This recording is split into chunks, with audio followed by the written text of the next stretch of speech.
बातमी। इंडिया आघाडीमध्ये काँग्रेसच्या धोरणांवर टीकेचा सूर आता उमटू लागलाय। काँग्रेसच्या आघाडीबाबतच्या धोरणांवर दिल्लीचे माजी मुख्यमंत्री अरविंद केजरीवाल यांनी निशाणा साधलाय।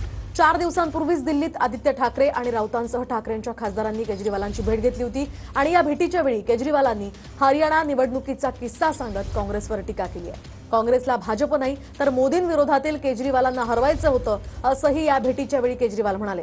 तर या भेटीवेळी झालेल्या चर्चेचा तपशील आजच्या सामनाच्या रोखठोकमधून समोर आलाय। काँग्रेस बरोबर युती झाली असती तर बरं झालं असतं। अरविंद केजरीवाल यांनी युती होऊ दिली नाही असा आक्षेप आहे। नाही, मी पूर्णपणे काँग्रेस बरोबर निवडणुका लढवण्याच्या बाजूने होतो। मग काय घडलं? मी तुरुंगात असताना हरियाणाच्या निवडणुका झाल्या। राघव चड्डा हरियाणाचं काम पाहत होते। ते मला तुरुंगात भेटायला आले।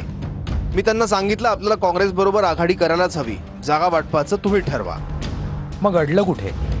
काँग्रेसने आमच्याकडे यादी मागितली। आम्ही 14 मतदारसंघांची यादी दिली।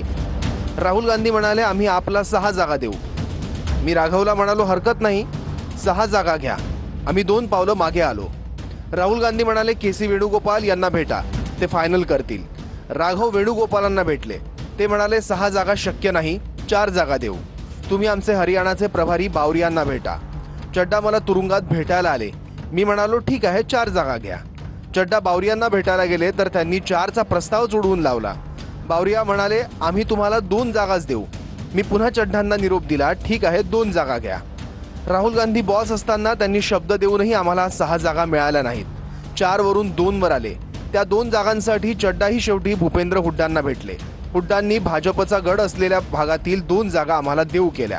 ही काँग्रेसची युती धर्माची व्याख्या। आम्ही काय करणार? हे झालं हरियाणाचं। दिल्लीतही वेगळं घडलं नाही।